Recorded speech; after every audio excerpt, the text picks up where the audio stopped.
Hi, Vipin ദാസിൻ്റെ സംവിധാനത്തിൽ ഇന്ന് നമ്മുടെ തിയേറ്ററുകളിലേക്ക് റിലീസ് ചെയ്തിട്ടുണ്ടായിരുന്ന ഒരു മലയാളം കോമഡി ഡ്രാമ ഫിലിമായിരുന്നു ഗുരുവായൂർ അമ്പല നടയിൽ എന്നുള്ളത്. സിനിമയ്ക്കുള്ളിൽ കേന്ദ്ര കഥാപാത്രങ്ങളെ പൃഥ്വിരാജ് സുകുമാരൻ, അതുപോലെ ബേസിൽ ജോസഫ്, അനശ്വര രാജൻ, അങ്ങനെയുള്ള താരനിരകളൊക്കെ തന്നെയായിരുന്നു. എന്തായാലും ചിത്രം എങ്ങനെയുണ്ടെന്ന് നോക്കാം. ആദ്യമേ സിനിമയുടെ ഒരു വൺ ലൈൻ സ്റ്റോറി പറയാം. നമ്മുടെ ചിത്രത്തിലെ കഥാനായകൻ്റെ പേര് ആനന്ദ് എന്നുള്ളതാണ്. അദ്ദേഹത്തിന് ഒരു പെങ്ങളുണ്ട്. പെങ്ങളുടെ പേര് എന്നുള്ളത് അഞ്ജലി എന്നുള്ളതുമാണ്. എന്തായാലും അഞ്ജലിയെ ഒരു ഘട്ടത്തിൽ വിവാഹിതയാക്കാൻ വേണ്ടി വീട്ടുകാർ തീരുമാനിക്കുകയാണ്. അത് നായകൻ ഉൾപ്പെടുന്ന ആളുകളെല്ലാം തീരുമാനിക്കുകയാണ്. അങ്ങനെ വിനു എന്ന് പറയുന്ന ഒരാളെ കണ്ടുപിടിച്ച് കല്യാണമൊക്കെ ഉറപ്പിക്കുകയും ചെയ്യണം. ഈ വിനുവായിട്ടെത്തുന്നത് ബേസിൽ ജോസഫാണ്. അതുപോലെ ആനന്ദ് എന്ന് പറയുന്ന ക്യാരക്ടറിനെ അവതരിപ്പിക്കുന്നത് പൃഥ്വിരാജാണ്. എന്തായാലും ഇതിന് ശേഷം ഈ ആനന്ദും വിനുവും തമ്മിൽ ഒരു ഇമോഷണലി ബോണ്ടിങ് ആണ്. അത് കല്യാണത്തിന് മുന്നേ തന്നെ ഇവർ നല്ല ഒരു ചേട്ടനനിയൻ പോലെയുള്ള ഒരു രീതിയിലോട്ടൊക്കെ അവരങ്ങ് മാറുകയാണ്. ഇതിനുശേഷം എന്തൊക്കെ സംഭവിച്ചു എന്നുള്ളത് കണ്ടു തന്നെ നിങ്ങൾ മനസ്സിലാക്കിയെടുക്കുക. ഞാനിപ്പോൾ തുടക്കത്തിലെ കുറച്ച് കാഴ്ചകൾ മാത്രമാണ് പറഞ്ഞത്. ഇതിനുശേഷം ഞാൻ ഈ പറഞ്ഞതിന് ശേഷം സിനിമയ്ക്കുള്ളിൽ അപ്രതീക്ഷിതമായിട്ടുള്ള കുറച്ച് സംഭവങ്ങൾ കടന്നു വരുന്നു എന്നുള്ളതാണ് ചിത്രത്തിൻ്റെ പ്രത്യേകത എന്നുള്ളത്.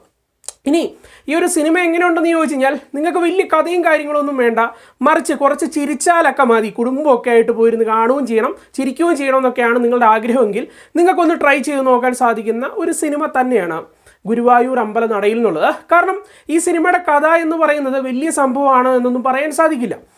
മറിച്ച് ഈ ഒരു കഥയ്ക്കുള്ളിൽ അല്ലെങ്കിൽ ഈ സിനിമ അവതരിപ്പിക്കപ്പെടുമ്പോൾ ഉൾപ്പെടുത്തുന്ന കുറച്ച് നർമ്മ മുഹൂർത്തങ്ങളുണ്ട്. അത്യാവശ്യം വർക്കൗട്ടായ കുറച്ച് നർമ്മ മുഹൂർത്തങ്ങൾ. അത് പ്രേക്ഷകർക്ക് പൊട്ടിച്ചിരിക്കാൻ പറ്റുന്ന രീതിയിലുള്ള കുറേ ഹ്യൂമർ സിറ്റുവേഷൻ ഈ ഒരു സിനിമയ്ക്കുള്ളിലൂടെ നൽകുന്നു എന്നുള്ളത് തന്നെയാണ് ചിത്രത്തിൻ്റെ ആദ്യത്തെ പ്ലസ് പോയിൻ്റ് എന്നുള്ളത്. അതായത് തിരക്കഥയുടെ കാര്യം തന്നെയാണ് പറയേണ്ടത്.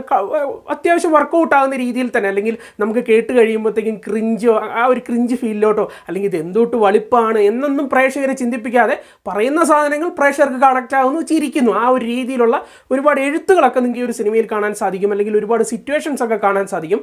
ആ കാര്യം എന്നുള്ളത് തന്നെയാണ് ചിത്രത്തിൻ്റെ ആദ്യത്തെ പ്ലസ് പോയിൻ്റ് എന്നുള്ളത്. രണ്ടാമതായിട്ട് പറയേണ്ടത് പ്രകടനങ്ങൾ എന്നുള്ളൊരു കാര്യമാണ്. അതായത് ബേസിൽ ജോസഫും പൃഥ്വിരാജിൻ്റെയും കാര്യമാണ് പറയേണ്ടത്. രണ്ടുപേരും എനർജറ്റിക് ആയിട്ടുള്ള ഒരു കോമ്പറ്റീഷൻ എന്ന് തന്നെ പറയാൻ സാധിക്കും. രണ്ടുപേരും അമ്മാതിരി പ്രകടനമാണ്, അങ്ങോട്ടും ഇങ്ങോട്ടും മത്സരിച്ചുള്ള ഒരു പ്രകടനമാണ് ഈ ഒരു സിനിമയ്ക്കുള്ളിൽ കാഴ്ചവെച്ചിട്ടുണ്ടായിരുന്നത്. നല്ല രസമായിരുന്നു കേട്ടോ. ഇവരുടെ പ്രകടനം കണ്ടുകൊണ്ടിരിക്കാൻ തന്നെ ചില എക്സ്പ്രഷൻസ് ആകട്ടെ, അല്ലെ ചില മാനറിസങ്ങളാകട്ടെ, ഇതൊക്കെ കണ്ടു കഴിയുമ്പോൾ തന്നെ നമ്മൾ അറിയാതെ ചിരിച്ചു പോകും. അത്തരത്തിലുള്ള ഒരുപാട് നമ്പറുകൾ ഈ രണ്ടുപേരുടെ കയ്യിൽ നിന്നും ഉണ്ടായിരുന്നു. കൂടാതെ അനശ്വര രാജനാകട്ടെ, നിഖില വിമലാകട്ടെ, ഇവരൊക്കെ തന്നെ പ്രകടനം ഗംഭീരമായിട്ട് തന്നെയാണ് നിന്നിട്ടുണ്ടായിരുന്നത്. പിന്നെ ടെക്നിക്കൽ സൈഡിലേക്ക് എത്തുമ്പോഴത്തേക്കും എല്ലാം ഒന്നും വലിയ മാർഗമൊന്നും പറയാൻ സാധിക്കില്ലെങ്കിലും അങ്കിത് മേനോൻ്റെയാണ് മ്യൂസിക് വർക്ക്. അത്യാവശ്യം തരക്കേടില്ലാത്ത തന്നെ രീതിയിൽ തന്നെയാണ് മ്യൂസിക് വർക്ക് നിന്നിട്ടുണ്ടായിരുന്നത്. അതായത് മ്യൂസിക്കിലൂടെ തന്നെ പല സിറ്റുവേഷൻസും ഈ ഒരു സിനിമയ്ക്കുള്ളിലെ സീൻസൊക്കെ സംവിധാനം കടത്തി വിടുന്നുണ്ട്.